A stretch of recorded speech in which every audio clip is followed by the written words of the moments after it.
peux élever ta voix s'il te plaît et prier un instant. Priez un instant priez un instant pour l'enseignement de ce soir. Pour la session de ce soir. Pour tout ce que nous allons faire ce soir, s'il te plaît. Je veux entendre ta pensée pour ma vie et ma destinée. Seigneur, nous te disons merci pour ces moments. Pour ma famille. Nous te bénissons, nous te célébrons. Nous te rendons des actions de grâce.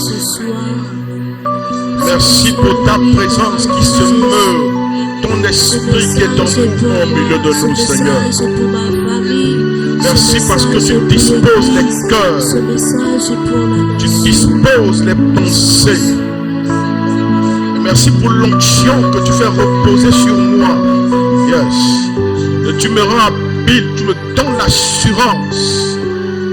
Père, pour communiquer ta parole, comme disait l'apôtre Paul, priez pour moi, afin qu'il me soit donné lorsque j'ouvre la bouche d'annoncer avec hardiesse le mystère qui concerne le royaume des cieux. Merci Esprit, parce que tu parles, tu changes les vies. Personne ne sortira d'ici comme il est venu. Je le crois, je sais que tu le fais. Merci au nom de Jésus. Amen. Est-ce qu'on peut acclamer pour notre Seigneur, s'il vous plaît? Alléluia. Merci les chanteurs. Est-ce qu'on peut prendre place dans la présence de notre papa? Yeah.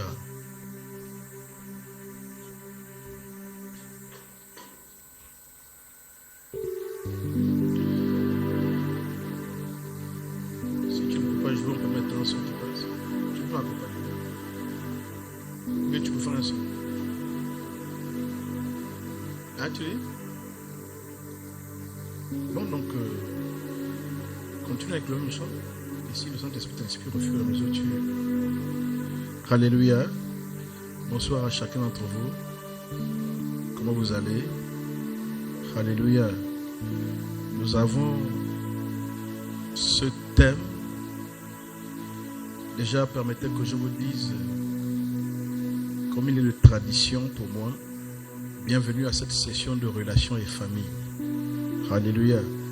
Donc je salue toutes les familles qui sont là assises dans la salle, qui sont au complet, ou les familles qui ne sont représentées que par un membre. Je voudrais également saluer, parce que vous savez qu'on est suivi en ligne. L'église, il n'y a pas que ceux qui sont en présentiel, ceux qui écoutent les enregistrements. Je voudrais également saluer ces personnes, ainsi que toute leur famille. Bienvenue à cette session à eux. Bienvenue à eux, à cette session de relations et famille. Alléluia. Le thème que nous abordons ce soir, c'est amener la bataille aux portes de l'ennemi. Amener la bataille aux portes de l'ennemi. Et nous avons un texte de référence que je vais lire rapidement, qui se trouve dans le livre de 2 Corinthiens, la deuxième épître de Paul aux Corinthiens, au chapitre 6, verset 7. La deuxième épître de Paul aux Corinthiens, au chapitre 6, simplement le verset 7. Il y a juste une information que ce texte donne. Cette information nous intéresse ce soir. La Bible dit, je répète souvent plusieurs fois pour permettre à ceux qui notent, parce qu'assez souvent on voit les gens demander aux autres, il a dit quel verset? Donc je répète exprès 2 ou 3 fois la référence pour que vous puissiez noter. Donc je vais lire 2 Corinthiens chapitre 6, à partir du verset 7. La Bible dit, par la parole de vérité, c'est Paul qui parle, par la puissance de Dieu, par les armes offensives et défensives de la justice. Alléluia. Alléluia. Ce texte nous apprend, entre autres, qu'il existe à notre disposition dans le royaume des cieux. D'abord, il existe des armes pour nous. qu'enfant de Dieu, il faut donc prendre conscience qu'il y a des armes pour chacun d'entre nous. Alléluia. Deuxième information que je peux dégager, c'est que il y a des armes défensives qui nous permettent de nous défendre quand on est attaqué. Et il y a des armes offensives où nous aussi on peut attaquer l'ennemi. Mais il y a une quatrième information, peut-être que vous ne la voyez pas. Quand on parle d'armes défensives et offensives, ça veut dire aussi qu'il y a certaines armes qui sont à la fois défensives et offensives. Alléluia. Alléluia. Il y a certaines personnes qui sont en train de me regarder, peut-être ils disent, papa, moi j'aime la paix. Nous, les affaires de guerre, de combat spirituel, c'est trop compliqué. Non, trop tard. Tu es déjà engagé. Alléluia. Je disais mercredi que la Bible appelle notre Seigneur l'Éternel des armées. Yes. S'il est l'Éternel des armées, ça veut dire que nous, on est membre de son armée. Il est le chef de guerre. Nous sommes chacun pour sa part des soldats de son armée. Alléluia. Et une armée n'existe pas pour suivre la télé, mais pour mener des combats, des batailles, des conquêtes pour défendre le territoire. Nous sommes des soldats. Et une armée doit avoir des armes. Dites armes. Alléluia. Ce thème est beau. J'aime ce thème. Amener la bataille aux portes de l'ennemi. Parce qu'il y en a marre d'être le chrétien qui subit toujours les attaques et l'offensive de l'ennemi et qui attend de ne réagir que quand il a subi une attaque.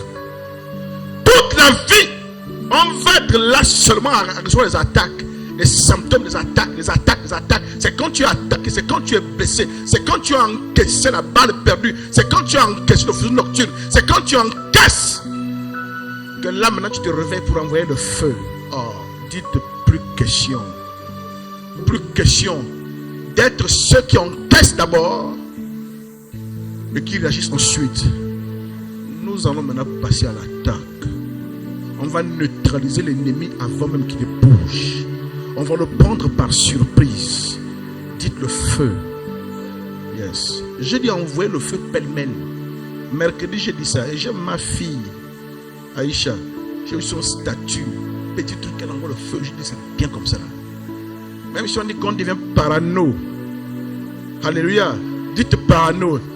Qu'on envoie le feu sur les cafards, sur les geckos, sur les lézards, sur les souris, sur les bruits bizarres. Dites j'envoie le feu. Je préfère être parano, envoyer 10 fois le feu et atteindre 3 fois la cible que de m'asseoir dans une logique de naturel. Non, c'est les souris, c'est les rats. Et me faire infecter, infiltrer. Parce que je suis trop logique et trop normal. Dites le feu. Tu dors beaucoup, tu le feu. Voilà. Même si une souris normale, elle prend le feu. Il y a quoi même? Alléluia. Donc j'aime ce thème. Ce thème donc, nous amène à sortir de la position où tu subis d'abord. Et souvent on subit longtemps. Pourquoi? Parce que quand tu encaisses la première fois, puisque tu as la mentalité de réfléchir naturellement, pour toi c'est une maladie naturelle, c'est une attaque, non, c'est une situation normale. C'est quand elle se répète, que la science commence à montrer ses limites, parfois 1-2 ans après, que tu envisages que ça peut être une attaque. Or, tout ce temps, l'ennemi a progressé et a gagné du terrain. Et c'est souvent là que le chrétien commence à entrer en combat. Je refuse de passer ma vie à me défendre. Dites je passe à l'attaque. Dites offensive. Et le texte de 2 Corinthiens chapitre 6 verset 7 qu'on a lu nous rassure que nous avons des armes offensives et des armes défensives. Alléluia. Les armes offensives c'est pour passer à l'attaque. Mais passer à l'attaque exige de connaître d'abord ses armes. Rapidement, on a commencé à étudier mercredi, mais rapidement. Pour les armes offensives, nous savons que nous avons quoi? La Bible parle de l'épée de l'esprit et la Bible parle de la prière. Parce que dans le texte d'Éphésiens chapitre 6, je vous l'ai déjà enseigné qu'en réalité la prière est une arme. Elle fait partie de l'armure de croyants. Parce que quand vous lisez le texte d'Éphésiens 6, que vous arrivez au verset 17, l'apôtre Paul, qui est l'auteur de ce texte, va dire, après avoir cité beaucoup d'armes, le casque du salut, l'épée, lorsqu'il arrive au verset 17, pour clôturer, il va dire, prenez aussi le casque du salut. Ah non, disons au verset 18, excusez-moi. Quand il arrive au verset 18, Paul va dire, faites en tout temps, par l'esprit, toutes sortes de prières et de supplications. Mais le problème, c'est que lorsque vous lisez le verset 17, après le verset 17, quand on dit prenez aussi le casque du salut et l'épée de l'esprit, vous remarquez qu'il y a un point à la fin du verset. Donc certains, en voyant le point, croient que la liste des armes s'est arrêtée au verset 17. Ah, j'ai pas envie de manquer de respect et dire que celui qui a traduit a mal traduit. J'ai juste envie de dire que lorsque vous vérifiez dans la version grecque, parce que le Nouveau Testament est écrit en grec, et lorsque Paul écrivait, il n'écrivait pas en Obama, en Teke, en Banjabi ou en Bakota. Paul écrivait en grec, dites grec. Lorsque vous étudiez la version grecque, le verset 17 ici, quand Paul parle du casque, de l'épée, à la fin du verset, c'est une virgule. Ça veut donc dire que la liste des armes n'était pas encore finie. Et c'est seulement après le verset 18, faites en tout temps par l'esprit toutes sortes de prières, qu'après il y a point. Ça veut dire que dans la logique de Pierre, à part de Paul, à part les armes qu'il a citées avant là, le casque, le plaston, donc la cuirasse, juste la ceinture, les chaussures, l'épée, quand il parle de la prière fait partie des armes. Yeah. Dites, il faut étudier. Dites, il faut étudier. Donc la prière est une arme. Ici, il y a deux armes offensives. L'épée, vous savez dans les films des gladiateurs que quand tu as l'épée, tu attaques. Bon, l'épée a l'avantage d'être une arme offensive et défensive. Dites épée. L'épée symbolise l'autorité du croyant. C'est pourquoi vous remarquez souvent dans des films des anglo-saxons, lorsqu'on va élever un citoyen, parfois au rang de chevalier, le régent, le monarque, le roi, le prince, utilise quoi? L'épée qu'il dépose sur l'épaule. L'épée est le symbole de notre autorité. 2. L'épée est le symbole de la parole de Dieu. 3. Et la prière. Voici 3 armes, déjà pour que vous les notiez, offensives, qui nous permettent de passer à l'offensive. Dites offensive. Dites l'offensive. Dites, je ne resterai pas à attendre. Je ne resterai pas à subir.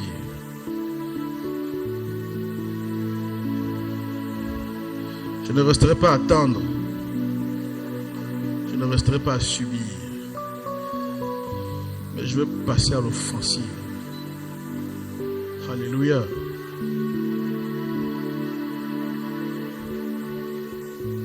Donc il faut d'abord connaître les armes. Je vous ai donné 3 armes offensives. Votre autorité en Christ pour arrêter l'ennemi. La parole de Dieu, vous la proclamez, et la prière. Alléluia. Connaître les armes, c'est bien, puisqu'on les étudie le mercredi. Mais dites, je dois connaître aussi l'ennemi. Alléluia. Puisqu'on est dans un contexte de relation et famille, il s'agit donc de quoi? De l'ennemi de ta famille. La stabilité de ta famille. Et comme je vous dis, quand on parle de famille, la base d'abord c'est le couple. Donc l'ennemi de ton couple, de ta maison et par extension de toute la famille. Alléluia. Et il y a 2 types d'ennemis pour nos familles. 2 types. Le premier type d'ennemi, c'est ce que j'appelle les ennemis générationnels. Dites ennemis générationnels. Le deuxième type d'ennemis, ce sont les ennemis, les nouveaux ennemis. Donc ceux qui ne sont pas générationnels, je les appelle les nouveaux ennemis. Ce soir, nous allons étudier Les ennemis générationnels, pas tous, on va étudier un exemple. On va d'abord présenter les ennemis générationnels, voir qu'est-ce qui les caractérise, et étudier un exemple d'un ennemi générationnel et voir comment le battre. Après, on va passer à l'action, on va prier contre cet ennemi. Alléluia. Dites ennemi générationnel. L'ennemi générationnel, c'est celui qui a commencé le combat de diviser ta famille, déstabiliser ta famille avant même que tu ne sois né, parfois avant que tes parents ne soient nés, parfois même avant que tes grands-parents ne soient nés. Il est présent dans votre arbre généalogique, il a localisé la famille, il travaille, il frappe d'une certaine façon. Et il est très facile d'identifier ce genre d'ennemi. Asseyez-vous un instant, observez l'histoire de votre famille. Vous pouvez vous rendre compte parfois que c'est une maladie. Dites maladie. Certaines personnes racontent que dans leur vie, dans leur famille, certaines femmes et les hommes ne dépassaient pas 49 ans. Et souvent ils mouraient de cancer. C'est le cas du père, du grand-père, de l'arrière-grand-père. Dites générationnel. Donc il y a un ennemi qui a infiltré la famille et qui a causé ce dégât. Observe ta famille, Bettina, ma fille. Tu vas te rendre compte qu'il y a des choses. Et souvent, parfois, on n'est pas informé, surtout pour ceux qui sont nés en ville, qui ont grandi en ville, qui n'ont pas l'habitude de poser des questions à papa et à maman sur comment ils ont vécu, sur les choses qui se passent. Pour ceux qui ont vécu en ville, qui n'ont jamais eu l'occasion d'aller même au village, côtoyer leur grand-mère, leurs grands-parents. Ou bien souvent, quand tu poses la question à papa et à maman, ces événements sont si douloureux qu'ils n'osent même pas en parler. À la limite, on te gronde au lieu qu'on t'explique. Parce que c'est quand tu connais la vérité que tu as affranchi. Mais souvent, la vérité qui te libère doit être celle qui est en rapport avec ton histoire. Ma vérité à moi ne te libère pas. Je sais que certains disent que quand on parle de la vérité, on parle de la Bible. Oui, la Bible de façon générale. Mais dans le combat, il y a des informations qui sont stratégiques dans ton combat. Toi. Et Dieu te donne, ça te concerne toi, pour ta liberté. Alléluia. Dites ennemi générationnel. Ils reviennent à chaque génération. Ce qui est bizarre, c'est comme avait dit quelqu'un un jour, c'est que quelqu'un a dit que Satan n'a même pas besoin d'être créatif. C'est comme étrange. On a l'impression que c'est nous qui manquons d'intelligence, de sagesse. Et Ivan Cassano racontait cette histoire en disant que regardez, il dit lorsque vous prenez une famille de souris, il dit quand vous prenez une famille de souris, vous mettez un piège avec du fromage ou avec une arachide, une graine. Les enfants souris voient comment le grand-père vient, essaie de toucher le fromage. Paf, il s'est fait avoir. Ils ont vu. Demain, on remet le même piège. Dites même piège. Je sais de quoi je parle puisque je fais cette chasse là chez moi. La chasse au rail aux souris. Tu mets le même piège. Le type, il a vu son père mourir hier. Le grand-père mourir hier. Le père vient maintenant essayer. Il va vers le même piège au même endroit. Paf, il s'est fait avoir. Les enfants ont vu. Demain, il revient au même endroit. C'est-à-dire que même toi qui poses le piège, tu n'as pas besoin de changer la couleur du piège. Tu n'as pas besoin de changer de technique. Tu n'as même pas besoin de changer d'emplacement. Mais tu dessines toute une famille. Et souvent le diable, c'est comme ça qu'il fait avec nous. On a l'impression que le diable n'a même pas besoin d'être créatif. Les mêmes choses qui ont combattu tes ancêtres, tes ascendants, viennent jusqu'à toi. Et dans la famille, personne ne s'est aperçu. Bizarrement. Dites bizarrement. Les ennemis générationnels. Dites générationnels. Les femmes qui ne vont pas en mariage. Dites ennemis générationnels. Mais il y a un ennemi générationnel particulier que j'aimerais que l'on voit ce soir. Alors que je t'entends parler, Seigneur, on va étudier quel ennemi. L'esprit m'a mis à cœur. Dites la colère. Dites la colère. Voilà un ennemi qui détruit nos familles. En fait, tu es dans le mariage, tu es en couple, tu ne te rends pas compte que la colère, le type de colère que tu as là, ça peut détruire ton mariage. Ça peut détruire ce que toi-même tu essaies de bâtir. Comme le proverbe dit que la femme insensée bâtit, renverse la maison de ses propres mains. Tu ne te rends pas compte. Et le problème c'est que le diable n'a même pas besoin d'être créatif. Tu es en train de faire ce que la souris fait. Parce que tu ne t'es pas rendu compte que ta mère a échoué parfois dans ton couple à cause de la même colère. Si tu observes bien ta vie, les choses qui te combattent aujourd'hui, essaie de voir ta mère et ton père. Observe. Tu vas voir les similitudes. Si tu connais tes grands-parents que tu étudies, en fait, tu vas être surpris de te rendre compte que ce qui a défait ton grand-père, qui a défait ton père ou ta mère, est ce qui est sur le point de te défaire. Dites ennemi générationnel. Et l'un des ennemis générationnels redoutables, c'est la colère.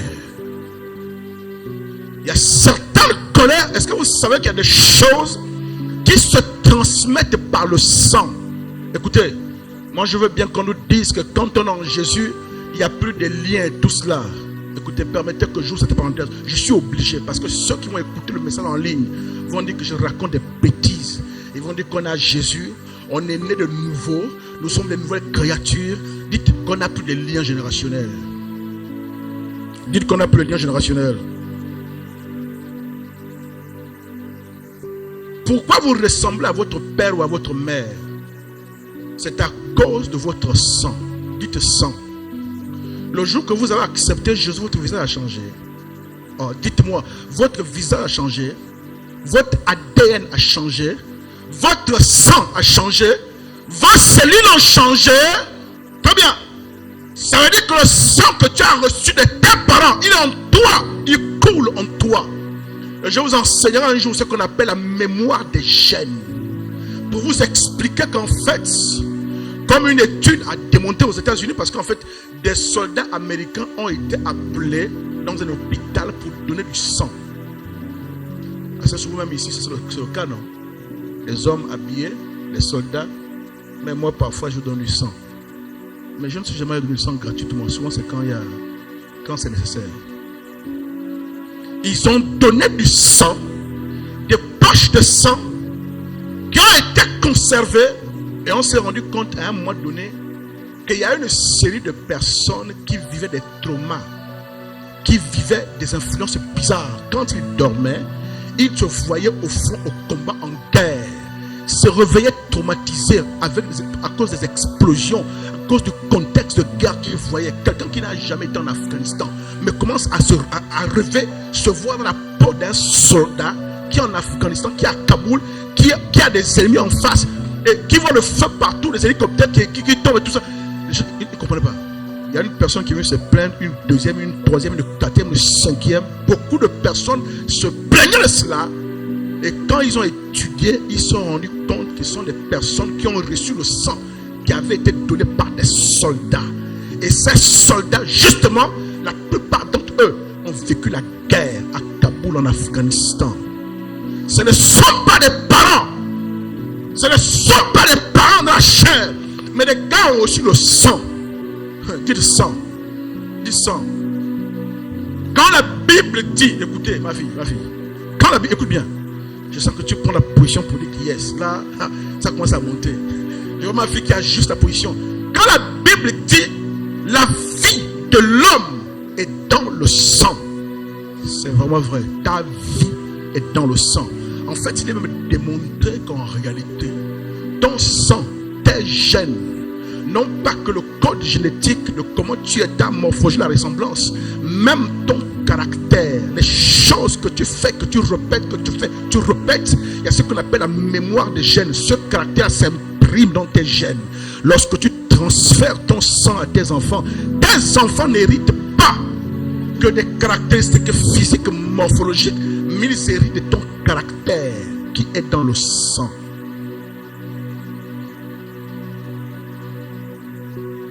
Dites dans le sang. Et on appelle ça la mémoire des gènes. Et je crois que la science qui tue ça, c'est l'épigénétique. Donc il faut qu'on comprenne de quoi est-ce qu'on parle. Quand les gens disent qu'il n'y a pas le lien, il n'y a pas le lien, je suis chrétien, il n'y a pas le lien. Je ne dis pas que vous êtes liés, mais vous avez un héritage. Ah, je vais vous expliquer. Dites, explique-nous, pasteur. Imaginons que votre grand-père, c'est juste une imagination, était sorcier.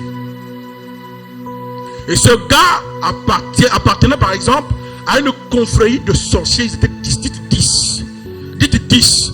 Et que chacun d'entre eux s'était promis de donner chacun un membre de sa famille pour qu'il mange dans la sorcellerie. Supposons, ce n'est pas vrai, que ton grand-père était le 10e. Il a mangé les enfants des autres, et puis le premier, le deuxième, le troisième, le quatrième, le cinquième. Et lui a fait la promesse qu'à mon tour, la personne qu'on va sacrifier, c'est elle. Il a donné par exemple ton nom. Mais c'est pas vrai. Parce qu'il va avoir peur. Non, pardon, pas mon nom, sans effet. Sans effet, pas mon nom. Bon, disons que ce grand-père a donné le nom d'un de ses fils ou un petit-fils pour dire que pour rembourser la chair des enfants d'autrui que j'ai mangé, voici la personne que vous devriez prendre à la pleine lune quand ce sera mon tour. Entre temps, tu es païen, dites païen. Avant d'arriver à son tour, on est seulement au 8e vieux, ton grand-père décède. Mais il décède sans avoir payé la dette. Dites, il faut qu'on comprenne de quoi il est question. Dites ça, il faut qu'on comprenne de quoi il est question. Ton grand-père décède après avoir mangé la chair des enfants d'autrui, et ne laissant qu'une promesse qu'à mon tour, voici la personne que vous prendrez. Maintenant, il est parti. Première question. Est-ce que le fait qu'il meure, qu'il parte, arrête les autres pour exécuter ce projet? Très bien. Est-ce que le fait que, entre-temps, tu t'es converti, tu es venu ici un dimanche, j'ai prêché, tu t'es avancé devant les mains levées, oh Jésus, je t'accepte, alléluia. Est-ce que toute cette scène, je te verse même l'huile là jusqu'à la bouteille finie? Quand tu rentres chez toi à la maison, est-ce que les sorciers qui sont restés, qui ont la colère de l'autre qui est parti et qui n'ont pas encore eu la monnaie de ceux qui ont investi, est-ce que vous pensez qu'eux ils se disent là-bas à Berlin, oh dommage qu'elle se soit convertie? Vous pensez que ce qu'ils se disent? Jamais. Quand on parle de liens, c'est vrai qu'on n'a pas de liens. Nous sommes des nouvelles créatures, mais ce que tu dois comprendre, c'est que ta famille te laisse en héritage une configuration spirituelle. Dites configuration spirituelle. Cette configuration, ce contexte est là. Tu hérites de ce contexte. Vrai ou faux? Vrai. Et ces gars ne vont avoir de cesse que de te poursuivre parce qu'ils veulent que ton grand-père qui est parti, qu'elle laisse la promesse que la dette soit payée. Même si tu as Jésus, ils vont se lever et te poursuivre. Je ne dis pas qu'ils ont le pouvoir de te battre en tant que chrétien. Ils n'ont pas le pouvoir, mais ils vont quand même te poursuivre. Et c'est pourquoi tu vas voir que tu as des combats. Dites combat. Très bien. Donc quand on nous montre la tête, quand je suis chrétien, il n'y a plus de lien. Non, on ne dit pas que tu as des liens. Mais ces gars, dites qu'ils veulent t'éteindre. Ils veulent t'arrêter. Et ils vont tout faire. Maintenant, toi, désormais, tu as Jésus. J'ai Jésus. J'ai le pouvoir. Je dois apprendre à utiliser le pouvoir. Et ça devient comment? N'aie pas peur de ta famille. Est-ce que vous avez remarqué que quand on prend quelque chose, qu'on jette en l'air, la chose fait quoi? Elle attend. Elle fait quoi? Elle revient vers le bas. Peu importe ce que vous lancez, c'est attiré par quoi? Par la terre. Comment donc les avions font pour voler?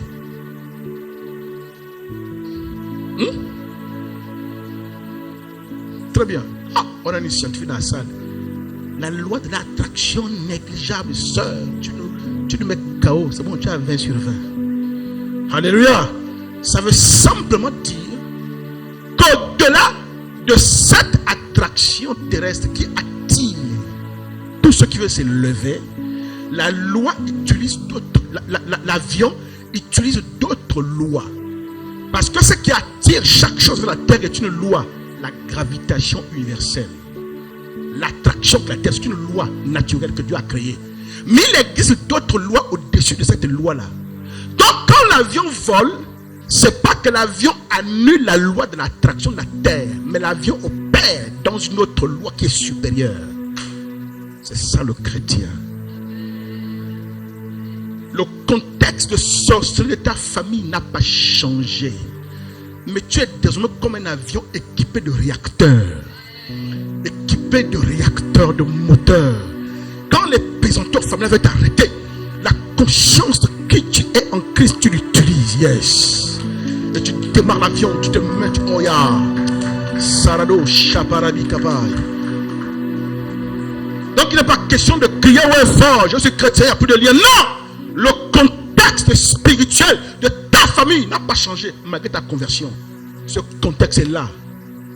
Et le problème avec les batailles générationnelles, c'est que ces batailles, ces ennemis générationnels, vous savez ce qu'ils aiment? Je vous dis, écoutez bien. Quand on vous appelle prier ici, là, vous refusez.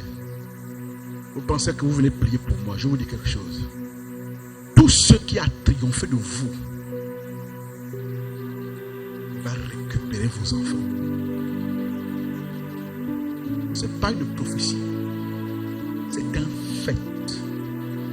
Tout ce qui a triomphé de toi, frère, quand la chose, l'entité, quand cet ennemi a fini de te battre, de t'aliter, le prochain adversaire, c'est un enfant qui vient au monde, ne comprend rien de ce qui lui attend. Ce qui l'attend. C'est pourquoi on les appelle générationnels. Ils prennent le plaisir à affronter le père, ils battent. Ils affrontent l'enfant, ils battent. Ils affrontent le petit-fils, ils battent. Quand tu viens ici pour comprendre ces choses, pour prier, afin que les cycles bizarres ne se répètent plus, tu es en train de le faire pour toi, pour tes enfants, et pour dire, cette répétition maléfique dans ma famille doit s'arrêter avec moi.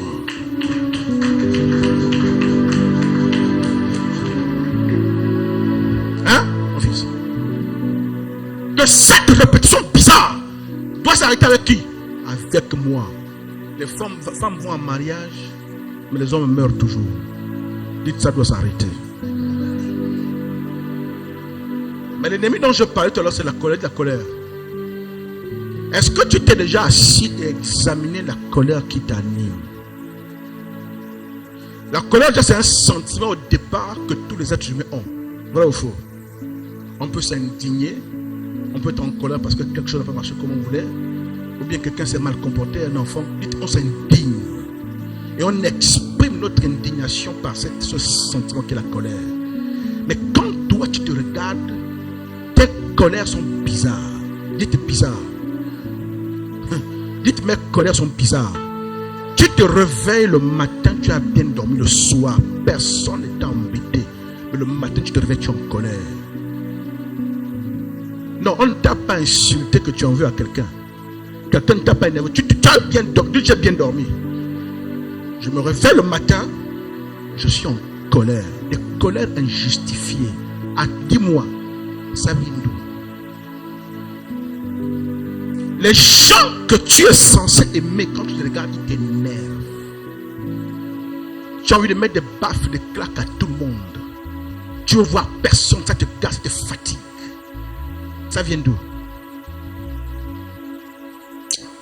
Il y a un mot là que j'ai failli dire, mais je m'étais déjà confessé. Il faut quelque part, j'ai dit ça. Et tu la connais. Moi, dites-moi, quand je me suis marié, j'ai découvert, je le savais déjà, mais quand tu vis avec quelqu'un dans la même maison, sur le même lit tous les jours, tu découvres des choses sur toi que tu ne connaissais même pas avant. J'ai découvert que j'étais rancunier, que j'étais colérique et que j'étais rancunier. C'est en me mariant que je découvre. Avant, quelqu'un m'avait déjà dit ça, mais je ne croyais pas. Mais c'est quand je me marie que je découvre que je suis vraiment rancunier. J'étais le genre, quand je suis en colère contre mon épouse, je peux faire une semaine. Je ne la regarde même pas. Je ne lui adresse même pas la parole. Pour moi, elle n'existe pas. Je crée le vide autour de moi. Elle est là. Dites, pasteur, on dirait que tu étais possédé. Hein? vous êtes là, vous pensez que c'est quoi? Dites, on enseigne les vraies choses ici. Tu dors, tu es tellement heureux avec les autres.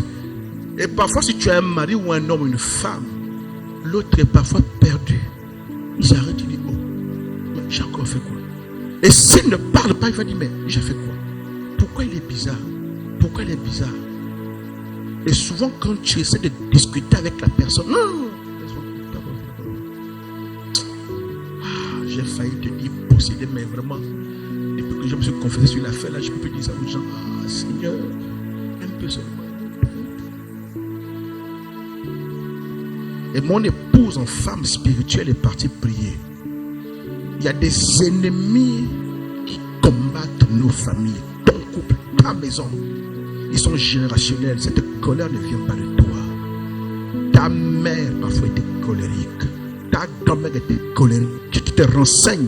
On va te dire, mais celle-là c'est une bagarreuse. On ne l'énervait pas. En fait, ça traverse dans le sang. Les réalités spirituelles voyagent par le sang. Il n'y a pas or. Dites Paul. Paul a dit quoi à Timothée? Paul va apprécier le jeune Timothée, apprécier la foi qui est une vertu, une qualité, même un don. Puisqu'on parle du don de la foi. Et Paul va célébrer la foi qui est dans Timothée. Et Paul va retracer l'origine de cette foi. Qu'elle vienne de Nice, de Loïs, depuis la grand-mère. Et comme nous savons que Satan copie Dieu, s'il y a des choses qui émanent de Dieu que quelqu'un porte et qui se véhicule par le support du sang jusqu'au descendant, ça veut dire que tu peux avoir une colère que tu ne comprends pas d'où ça vient. Certaines personnes vont dire que j'ai vécu des expériences douloureuses. Dans ma vie, j'ai divorcé, on m'a détesté, j'ai souffert, j'ai de la colère, c'est normal. Toi, tu commences là, tu as eu le père, la mère, tu es comme les autres. Pourquoi bien parfois vous êtes la même mère, même père, le même père? Pourquoi toi ta colère est plus aiguë que pour les autres? Oh non, dites, oh c'est mon tempérament. Oh, dites c'est un trait de caractère. C'est ma personnalité. Quand tu la dragues, quand tu la dragues, tu l'amènes au restaurant, non? Quand tu l'amènes au restaurant, les singes, pieds croisés, comme une image.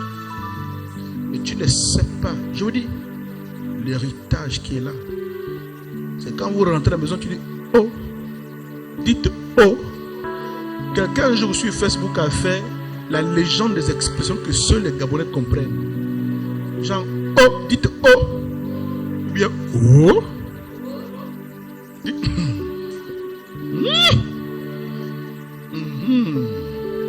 il n'y a qu'un Gabonais qui comprend pas, je parle. Junior, là je dois rentrer comme ça après la bénédiction nuptiale. C'est quand je dois rentrer comme ça, dites oh. Hey frère, il n'y a pas la machine à remonter dans le temps. Frère, tu es coincé, tu restes là-bas. Chacun gère ses problèmes dans sa maison. Tu dors bien, Tanguy, tu te réveilles. Tu es en colère, pourquoi? Il y a des jours, personne n'est embêté. Tu es juste en train de travailler, tu roules, tu es là quelque part. Une scène qui est déjà passée il y a longtemps. Tu avais même oublié. Bizarrement, pendant que tu bosses, tu travailles. Quelque chose active ta mémoire et ramène le souvenir de cette scène. Tu es là. Pendant que tu penses à la scène, la même colère que tu avais ressentie à l'époque. Une scène que tu avais dit que tu as pardonné la chose. La colère commence à remonter, à revenir. Quelle est cette personne qui a tout intérêt à ne te ramener à l'esprit que des scènes de colère? Mon épouse a prié pour moi quand elle a vu ça chez moi. Elle a prié en secret, je ne savais pas.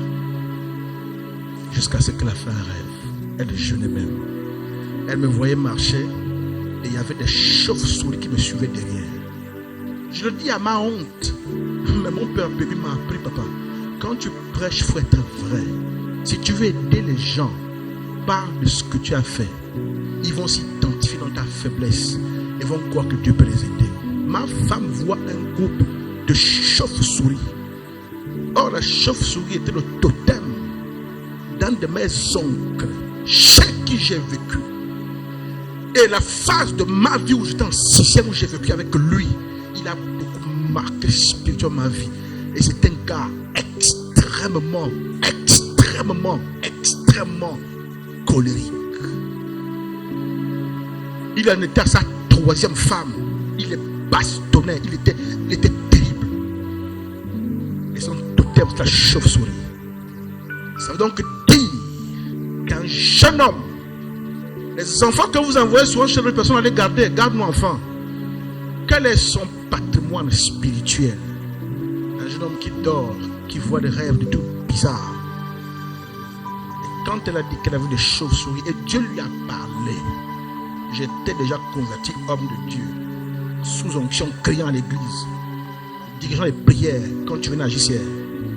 Mais une voix chanter, marcher les chauves-souris. Il y a une voix qui lui dit, ce n'est pas de lui-même qui le fait ça. Donc on peut être rempli de l'esprit, on peut chanter à l'église, on peut même prêcher, mais avoir des influences démoniaques.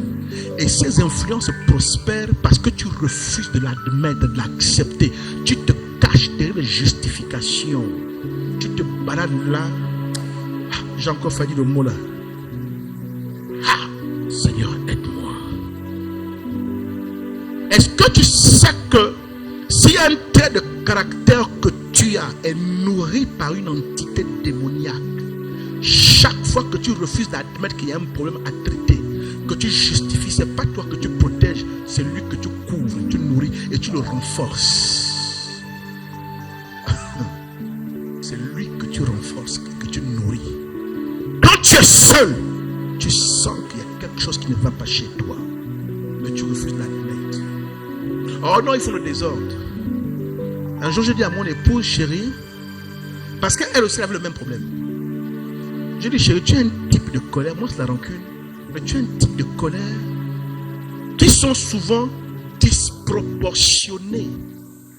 C'est-à-dire que par rapport à la chose que tu reproches, l'intensité de la colère que tu amènes est beaucoup trop importante pour un détail qu'on peut régler simplement.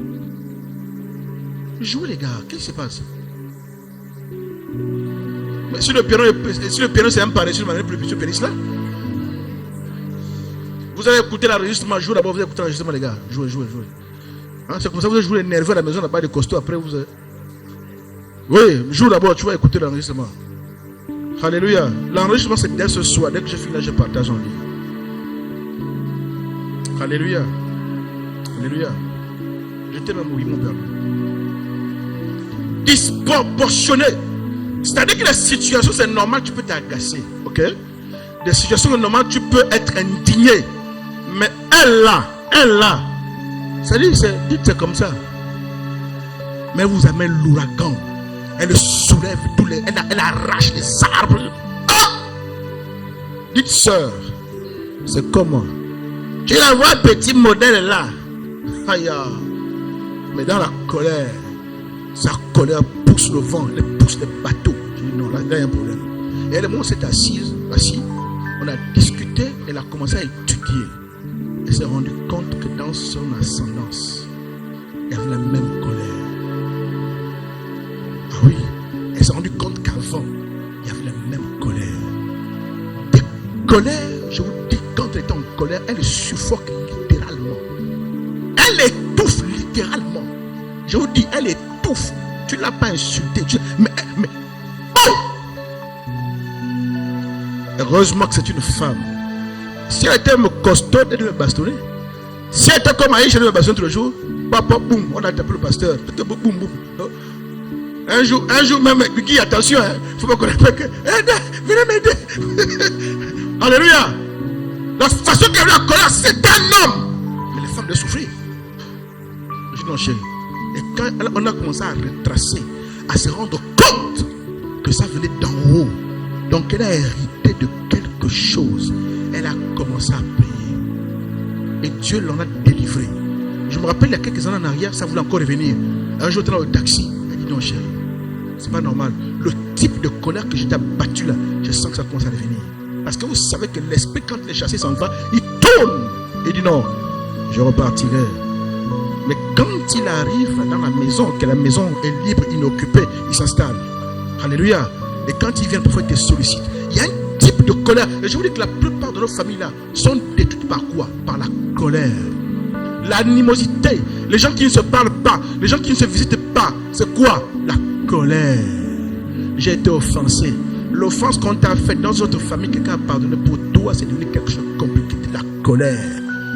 La colère, c'est l'un des ennemis qui détruit nos familles. Et c'est pourquoi il y a ce texte de Proverbes chapitre 18, verset 19. Ce texte de Proverbes chapitre 18. Dites la colère. Colère injustifiée. Colère injustifiée. Colère trop grande pour un petit détail. Ah! Proverbes chapitre 18, le verset 19. La Bible dit, on va lire dans 2 ou 3 versions, vous allez comprendre. Yeah. Proverbes chapitre 18, verset 19. Est-ce que vous y êtes? On va lire ensemble. Proverbes chapitre 18, le verset 19. J'ai lu la version Louis II, la Bible dit: les frères sont plus intraitables qu'une ville forte, et leurs querelles sont comme les verrous d'un palais. La version Semeur, Proverbe 18, 19. La version Semeur, écoutez: un frère que l'on a offensé est plus inaccessible qu'une ville fortifiée, et des dissensions sont plus tenaces que les verrous d'un château. La version Martin: un frère offensé sera plus difficile qu'une ville forte, et les discordes en sont comme les verrous d'un palais. Ce texte en train de nous apprendre que les colères les plus redoutables, les plus difficiles, sont celles qui naissent entre les gens proches, frères, de la même famille. Vous voyez, ils sont du même sang. C'est ce texte-là. Prenez ça. Cette colère qui vous divise là, ça ne vient pas de vous. Ça a commencé avant vous. Regardez vos parents, regardez les autres avant. Il y a quelque chose de générationnel. J'ai pris l'ennemi de la colère. Parce que la plupart de nos familles manquent d'unité, d'harmonie, de pardon, de cohésion à cause des problèmes de colère. Et c'est souvent des colères démoniaques, très démoniaques, des colères dures. On refuse de céder. Et ces colères viennent souvent quoi? Dans les gens qui ont des liens de parenté. Ce qui t'arrive à toi, tu regardes dans une autre famille, c'est arrivé à la même personne pire. Il a pardonné, ils sont en accord. Et toi, oh non, pas question. Il y a un problème à traiter, Monsieur Bouma. Et de la colère générationnelle. Ça a commencé avec papa, avec le grand-père, ou avec l'autre.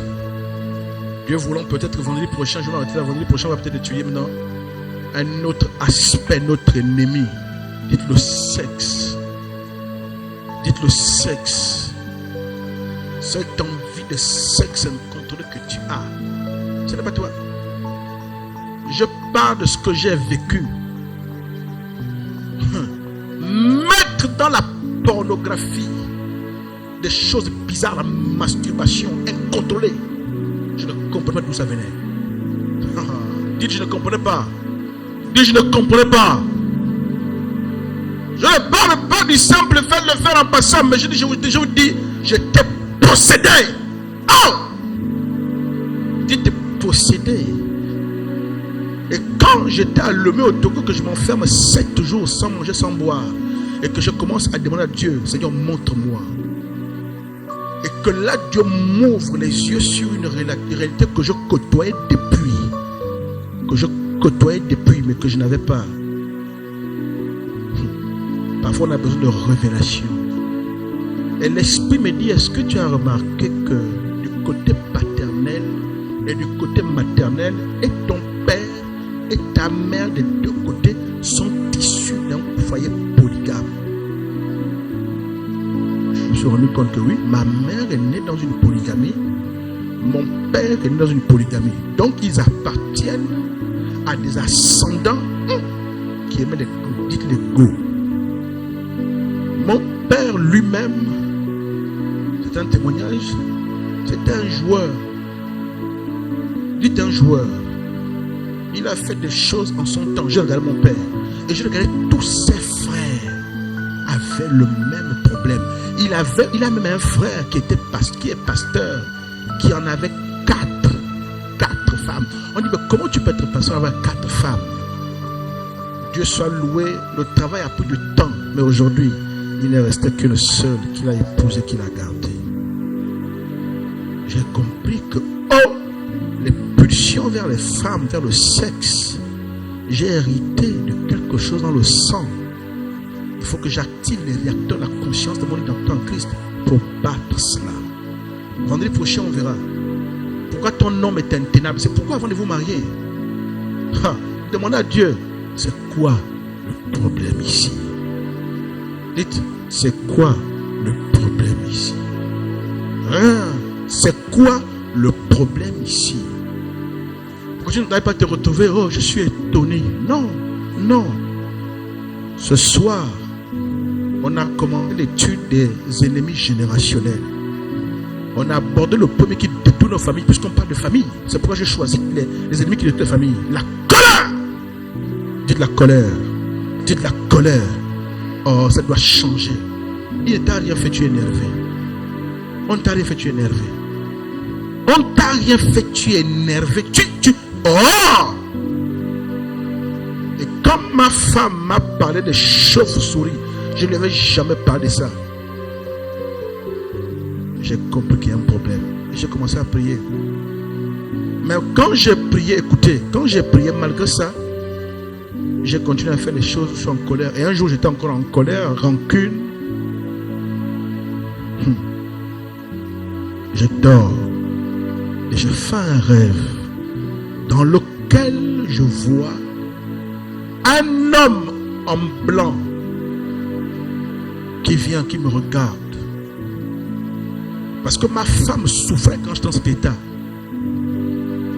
Il me regarde dans le rêve. Il me dit, continue comme ça. Tu vas aller en enfer. Je vous parle sur les stades, Dieu me regarde. Dans un rêve, on me dit ça. Continue comme ça. Tu vas aller en enfer. Continue comme ça. Quand je suis sorti de là, c'est ça que je vous enseigne là, c'est la chrétienté. Ce que je vous enseigne là, ce n'est pas des choses qu'on enseigne aux gens qui ont fait 15 ans de la foi. Ça, c'est pour les bébés. Hébreux chapitre 6, verset 1. On parle de poser le fondement des choses. Les premiers éléments dans la vie chrétienne, ce n'est pas renverser le combat de la prophétie. Ce n'est pas ça, ce base-là. Quand tu as fait 10 ans, c'est pourquoi tu as fait 15 ans dans les églises à renverser. Mais quand tu te retrouves avec ta vie, le caractère, toujours au niveau d'un enfant. Parce que les premières choses qu'on devait enseigner, on n'a pas enseigné. C'est ça qu'on nous a enseigné. Le premier niveau, renoncement aux œuvres mortes. C'est ça que l'apôtre Paul parle. C'est ce qu'on appelle par la sanctification. Préserver le cœur. La dernière fois que j'étais avec toi, j'ai commencé à t'enseigner ça et te montrer les textes. Et il dit, oh, ça c'est pas facile, hein. Ça veut dire que tout le temps que tu as été dans l'église, c'était un voyage. Simplement, tu passais un voyage. Et tu n'as jamais été assis. Et beaucoup de gens dans les églises, excusez-moi, sont des candidats pour l'enfer. L'église n'est pas un endroit pour venir faire le combat spirituel et réussir socialement. L'église, c'est l'endroit où tu viens d'abord pour le salut de ton âme. Et la Bible parle du travail de l'âme. Le travail de l'âme. Ce n'est pas le travail du pasteur. Non, le travail de l'âme. L'amour, le pardon, la sainteté. C'est ça qu'on enseigne aux enfants de la foi. 10 ans après, on ne revient plus dessus. Parce que chacun a grandi et sait désormais comment on traite la colère, l'amertume. Il sait comment on traite ça. Il a grandi. On attend les nouveaux qui viennent pour le baptême pour leur enseigner ça. Et c'est pourquoi l'apôtre Paul dans 1 Corinthiens chapitre 3. 1 Corinthiens chapitre 3 dit à l'église de Corinthe, vous êtes encore des enfants. Et il dit pourquoi? Il dit parce qu'au milieu de vous, il y a des disputes, il y a des querelles, il y a de la colère, de l'animosité. Il dit, vous êtes encore des enfants. Et le même Paul s'étonne dans Hébreux chapitre 5, la partie verset 14, je pense, il dit, vous qui depuis longtemps devez devenir des maîtres. vois depuis longtemps qu'il est devenu une maîtresse dans ces mystères. Tu en viens 20 ans après dans l'église où on t'enseigne encore, pardonne, aime Jésus, fuis la sainteté. Cherche la sainteté plutôt. Il y a quelque chose qui ne va pas. Et c'est pourquoi les gens disent que dans les églises, il n'y a pas de changement. C'est pourquoi tu lis la Bible, Actes des Apôtres, tu vois des miracles, tu vois des percées, mais toi tu pries, il n'y a pas de percée. Mais tu vas avoir la percée comment? Dans ton cœur. Ton cœur est une prison. Si on doit prendre un projecteur, et qu'on met sur chacun des cœurs, et qu'on diffuse ici, on va voir des gens dans vos cœurs, dans nos cœurs à tous, dans des cellules enfermées, des gens à qui tu en veux. Tu l'as mis dans une cellule dans ton cœur, tu tortures là-bas. Une personne qui a été dure avec toi, tu l'en veux, tu as le cœur sont remplis. Des cellules, des gens qui sont enfermés avec des clés, et tu détiens les clés. Tu rumines. Tu ne peux pas entrer au ciel comme ça. Jamais.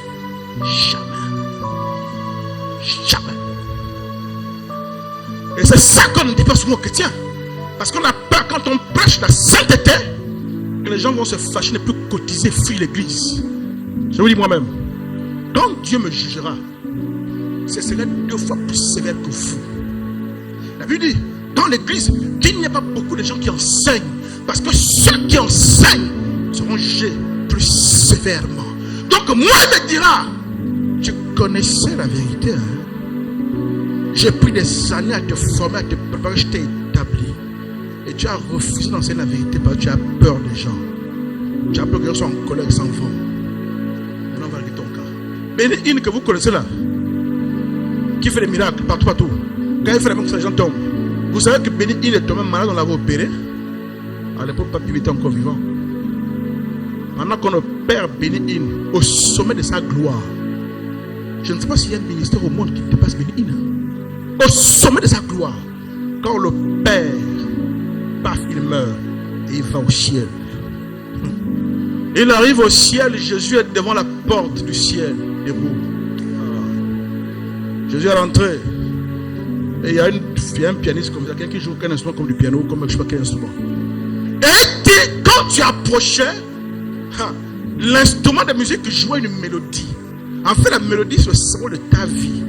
Si la mélodie est agréable et belle, donc en fait, ta vie, puis là, Jésus te sourit. Et tu rentres. Mais si la mélodie qui est jouée ne plaît pas au Christ, on te dit que toi, ta route est là-bas. Mais il dit qu'il était dans la gueule. Il voyait comment les gens arrivaient, on lui disait, vous c'est à gauche. Vous c'est à gauche. Vous c'est à gauche. Mais il arrive, il dit, tout fier. Il dit, parce que j'étais en Inde. J'ai eu des foules, des millions de personnes, j'ai prêché, j'ai imposé, j'ai guéri. Il y avait l'assurance que tout ce que j'ai fait pour l'église et pour Jésus là. Tout ça! Mais il dit bizarrement quand il approche de Christ, il voit leur visage fermé, il n'y a même pas un sourire. Et la musique que la femme, le type à côté pour ça joue, c'est une musique bizarre. Oh! Comment on a vu une musique bizarre comment? Et quand il arrive dans le Seigneur, tu n'as pas d'accès ici, toi c'est là-bas. Le gars est choqué. C'est là qu'il découvre ça. Il commence à se dire, je t'ai servi, j'ai fait tout ça. Ils ont regardé avec compassion et pitié. Et lui a montré les points sur lesquels il avait échoué. Ce n'est pas la parole, c'est le cœur. Même moi qui prêche. Lève-toi s'il te plaît, lève-toi, on va prier. Là. Contre les ennemis générationnels de ta famille. Cet ennemi redoutable qu'on appelle la colère. Élève ta voix librement, tu sais ce que tu vas faire. Élève ta voix, commence à prier. Contre cet ennemi générationnel qu'on appelle la colère. Cette colère qui a habité dans ton grand-parent. Cette colère qui a habité dans un de tes parents. Un ennemi générationnel. Et cette colère qui étrangement tu sens qu'elle habite en toi, de colère injustifiée, de colère injustifiée. Tu dors heureux ou heureuse, tu te réveilles le matin, tu ne comprends pas, tu es simplement en colère. Le monde t'énerve. Les gens que tu aimes t'énervent. Tu ne sais pas pourquoi. Parfois pour un petit détail. Je réprime cette colère qui est dans ma lignée. Je refuse cette colère qui est dans ma lignée. Je refuse cette colère que j'ai héritée comme trait de caractère dans mon sang. Je refuse cette colère qui est descendue dans mon sang, qui est descendue dans mon sang. Je refuse. Et je renverse cette colère. Je renverse cette colère. Je combats au nom de Jésus. Je renverse cette colère. Je renverse cette colère. Je renverse cette colère. J'arrache cette colère. J'abat cette colère. Je déracine cette colère de mon sang, de mon caractère, de ma famille. Cette colère injustifiée, cette colère disproportionnée, cette colère trop grande, même pour des petits détails, cette colère trop importante, même pour des petits détails, des refus, des animosités, des mauvais caractères, ces choses qui détruisent mon couple, ces choses qui détruisent ma famille, ces choses qui détruisent ma maison. Oh yes. Je brise, j'arrache et j'abat cet ennemi générationnel qui est la colère. Cet ennemi générationnel qui est la colère. Cet ennemi générationnel qui est la colère. Cette colère qui a battu mon père ou ma mère. Cette colère qui a battu mon grand-père ou ma grand-mère. Cette colère qui a battu mes grands-parents, mes arrière-grands-parents. Cette colère qui a caractérisé mes ancêtres. Cette colère qui a caractérisé mes ancêtres. Je refuse de marcher dans cette colère. Je refuse de marcher dans cette colère. Je refuse de reproduire cette colère. Je refuse que cette personne